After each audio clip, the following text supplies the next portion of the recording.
पंजाब केसरी में आप सबका स्वागत है। मैं हूं चंद्रशेखर धरनी। इस वक्त हम मौजूद हैं हरियाणा के मुख्य चुनाव आयुक्त हैं धनपत सिंह जी, उनसे बातचीत करेंगे। सर, सबसे पहले आपका स्वागत है पंजाब केसरी में। धन्यवाद, बहुत बहुत धरनी जी। सर, जिस प्रकार से पंचायत चुनाव हैं अभी उनकी तिथि सुनिश्चित नहीं हुई है, लेकिन हरियाणा क्या ऐसी तैयारियां कर रहा है कि आने वाले पंचायत चुनाव जब भी होते हैं तो ईवीएम मशीनें अपनी परचेज की जाएं, अपनी खरीदी जाएं, कोई ऐसा रास्ता निकालने की कोशिश की जा रही है? ईवीएम परचेज करने का जो मसला है वो तो लॉन्ग टर्म है। लेकिन अभी जो आने वाले पंचायत चुनाव तब तक तो नई मशीनें शायद नहीं खरीदी जा सकेंगी, क्योंकि उसका अभी प्रोटोटाइप वगैरह अप्रूव होना है। लेकिन उसके लिए हमने ईवीएम्स की व्यवस्था कर ली है और इलेक्शन कमीशन ऑफ इंडिया में हमने रिक्वेस्ट की थी, और 4 अगस्त को मेरी मुख्य चुनाव आयुक्त भारतीय चुनाव आयोग है उनसे बैठक भी हुई थी, और उन्होंने हमें ईवीएम्स उपलब्ध कराने की पूरा आश्वासन दिया है।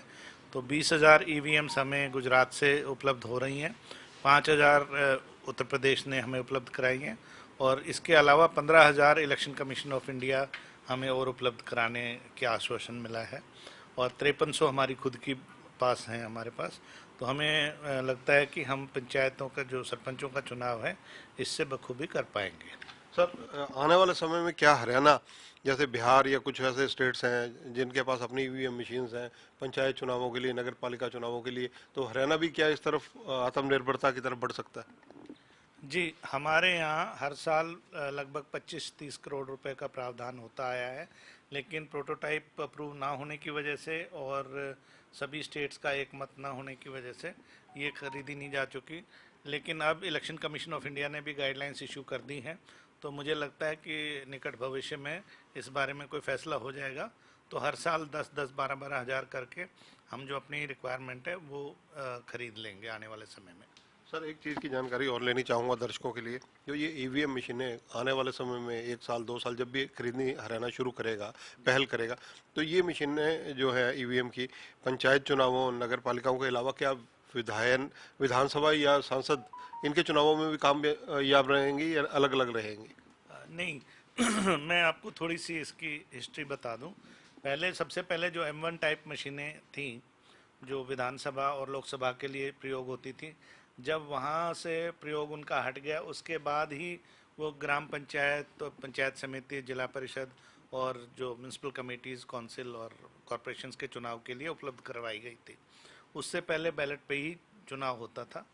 फिर वो पिछले चुनाव के बाद वो फेज आउट कर दी गई हैं M1 टाइप की मशीनें। फिर जो सेकंड फेज में M2 टाइप मशीनें आई थी, जब इलेक्शन कमीशन ऑफ इंडिया ने वो अपने यहाँ से फेज आउट कर दी, तो फिर वो अब उपलब्ध कराई जा रही हैं पंचायतों के और म्यूनसिपल कमेटीज़ वगैरह के चुनाव के लिए। तो आज के दिन जो म्यूनसिपल कमेटी और पंचायतों के चुनाव के लिए मशीनें उपयुक्त होती हैं वो M2 टाइप हैं, और जो विधानसभा और लोकसभा के लिए है वो M3 टाइप हैं। M3 type election commission of India उसकी संवेदनशीलता को देखते हुए, सिक्योरिटी वगैरह के इश्यूज़ हैं, वो चुनावों के लिए, जो पंचायतों के चुनावों के लिए नहीं उपलब्ध करवाता है।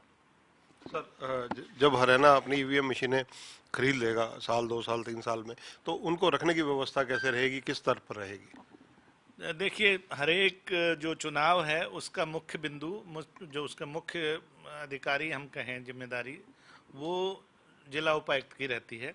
तो इन मशीनों का रखरखाव, इनकी सुरक्षा, वो भी जिला उपायुक्तों की ही रहेगी, क्योंकि यहाँ चुनाव आयोग है, राज्य चुनाव आयोग है, यहाँ पर सारी मशीनों को रखना ना तो संभव है और ना ही प्रैक्टिकल है।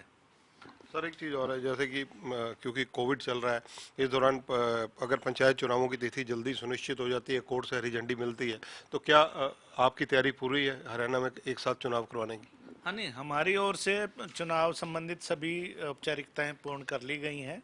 चाहे जो इलेक्शन मटेरियल प्रिंट कराने की है, टेंडर्स देने की है, या बजट उपलब्ध कराने की है, या जो भी और स्टाफ वगैरह की फील्ड की, वो सब हमारी तैयारियां हैं। उसके लिए आवश्यक कंसल्टेशन राज्य सरकार से आवश्यक होता है। तो जैसे राज्य सरकार से हमें अनुशंसा मिलेगी तो हम चुनाव करवा पाने में समर्थ होंगे। लेकिन सबसे बड़ा सवाल यह है कि जो तीसरी लहर कोविड की है, ईश्वर करे कि वो ना आए, जिससे इसमें बाधा ना पड़े। सर बाई इलेक्शंस की बात आ रही है, कुछ जगह ऐसे सुनने में आ रहा है कि जैसे नगर निगमों के चुनाव हैं, एक दो जगह वो होने हैं, कुछ जगह छोटे एमसीज के चुनाव होने हैं, उनकी डिटेल क्या है? हमारे यहाँ अभी अटेली मंडी जो है उसकी जो म्यूनसिपल कमेटी बनी है नारनौल महेंद्रगढ़ डिस्ट्रिक्ट में, वहाँ 5 जगहों पे चुनाव होने हैं, 5 वार्डों में। और धारूहेड़ा म्यूनसिपल कमेटी जो है उसके प्रधान का चुनाव भी होना है, उसके लिए हम जल्दी शेड्यूल जारी करने वाले हैं।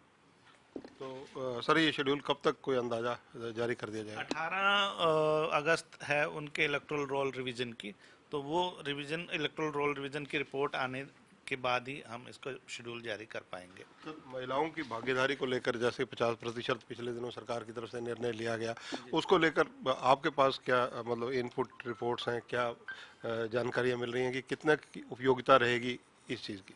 नहीं, देखिए, महिलाएं कुल आबादी का आधा हिस्सा हैं, तो राज्य सरकार ने बहुत ही अच्छा ये निर्णय लिया है कि 50% उनकी भागीदारी सुनिश्चित हो।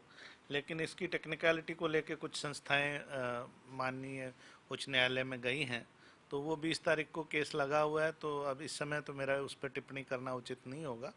लेकिन महिलाओं की भागीदारी बराबर की हो तो ये अच्छा ही रहेगा, वो भी अपने अधिकारों के लिए कदम उठा सकेंगे। सर आप हरियाणा सरकार में कई महत्वपूर्ण पदों पर रहे हैं, कई सुधार आपने किए हैं।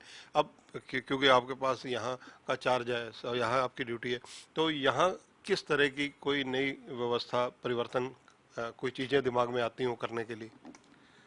देखिए, चुनाव संबंधित कोई भी सुधार जो है वो तभी संभव हो सकते हैं जब राज्य सरकार भी उसके लिए पूर्णतः सहमत हो। कुछ प्रस्ताव राज्य सरकार के पास लंबित हैं, हम उनको भी टेकअप करेंगे।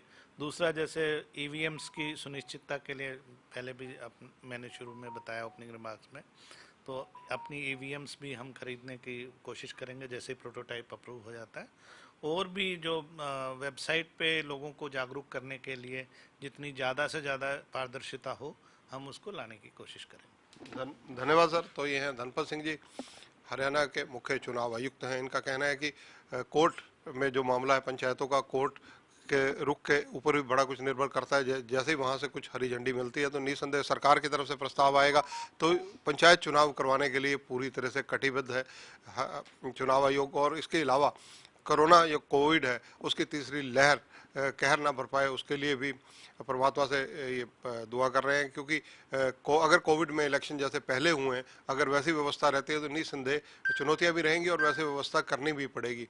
इसके अलावा जो ईवीएम मशीनों को लेकर आने वाले समय में हरियाणा की अपनी ईवीएम मशीनों को खरीदने की तैयारी, एक रणनीति तैयार की जा रही है, ताकि भविष्य में अगर चुनाव यहाँ पर जब भी होते हैं, चाहे वो नगर पालिकाओं के हों या पंचायतों के हों, तो हरियाणा के पास अपनी ईवीएम मशीनें उपलब्ध हों।